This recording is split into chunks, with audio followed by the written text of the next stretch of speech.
A Dubious Tale of the Crystal Tower.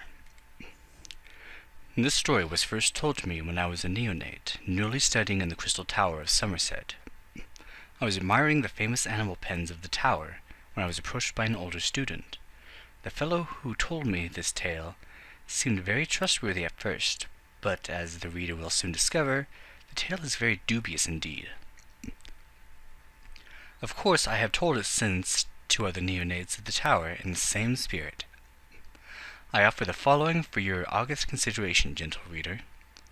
Many, many years back, a talented but poor bard was passing through Somerset, looking for work. He could sing, he could dance, he could act, but no one had any use for his performances. The poor bard was lugubrious, but he still visited the taverns and palaces day after day, begging for a chance to showcase his talents. One day, dejected from more bad luck, he was approached by a tall elf in a long robe. A magister of the Crystal Tower, in charge of the animal pens, the elf tells the bard of the white ape they made a sell for at the tower, how it had died en route. There was a royal party from Firsthold visiting, who had been promised a glimpse at the rare white ape. The magister had a costume for the bard if he would deign to act out the part of the ape for the visitors.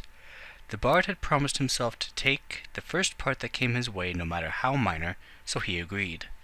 The elf promised that the charade would last no longer than a fortnight when the visitors left. For the first several days of the masquerade, the bard did nothing more than sit in the back of the pen. He was afraid to move and show the possible imperfections of the ape costume. In time he became bored and began walking around. He suddenly noticed that the royal party was watching, fascinated. Happy that the ruse was working, he decided to enliven the act. Soon he had both a performance and a crowd. Instead of dancing a traditional elven jig, he would swing around the cell with every acrobatic trick he knew. Instead of singing a ballad, he would roar a roar he imagined a were-right ape might roar. The crowd loved it. The party outside his cell grew larger and larger every day. One day he was performing for the crowd, his finest work to date.